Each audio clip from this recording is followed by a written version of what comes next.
मुझसे election commission affidavit मांगता है, ನನ್ನ ಹತ್ರಿಂದ ಇವತ್ತು ಚುನಾವಣೆ ಆಯೋಗ ಪ್ರಮಾಣ ಪತ್ರ ಕೇಳ್ತಾ ಇದ್ದಾರೆ.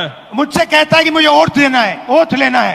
ಅವ್ರು ನನಗೆ ಕೇಳ್ತಾ ಇದ್ದಾರೆ ನಿಮ್ ಮುಂದೆ ಬಂದು ಪ್ರಮಾಣ ಮಾಡಿ ಅಂತ ಹೇಳಿ. मैंने पार्लियामेंट के सामने, पार्लियामेंट के अंदर ओथ लिया है. ನಾನು इस संविधान के सामने ओथ लिया है. इस पर हाथ डाल के वोट लिया है.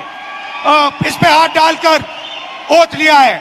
ನಾನು ಸಂಸತ್ ಭವನದಲ್ಲಿ ಪ್ರತಿಜ್ಞೆ ಮಾಡಿದ್ದೀನಿ, ಸಂಸತ್ನಲ್ಲಿ ಪ್ರತಿಜ್ಞೆ ಮಾಡಿದ್ದೀನಿ, ಈ ಸಂವಿಧಾನದ ಮೇಲೆ ನಾನು ಪ್ರತಿಜ್ಞೆ ಮಾಡಿದ್ದೀನಿ, ನಾನು ನುಡಿಯಂತದ್ದೆಲ್ಲ ಸತ್ಯ ಅಂತ ಪ್ರತಿಜ್ಞೆ ಮಾಡಿದ್ದೇನೆ. और आज जब हिंदुस्तान की जनता हमारे डेटा को लेकर इलेक्शन कमीशन के वेबसाइट पर सवाल पूछ रही है, तो इलेक्शन कमीशन ने अपना वेबसाइट बंद कर दिया.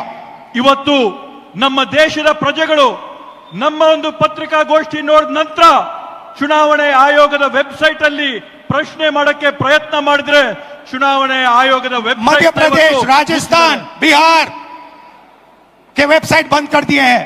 ಇವತ್ತು ಬೇರೆ ಬೇರೆ ರಾಜ್ಯಗಳ ವೆಬ್ಸೈಟ್, ಚುನಾವಣೆಯ ವೆಬ್ಸೈಟ್, ಬಿಹಾರದ ಚುನಾವಣೆಯ ವೆಬ್ಸೈಟ್ ನ ಇವತ್ತು ಬಂದ್ ಮಾಡಿದ್ದಾರೆ.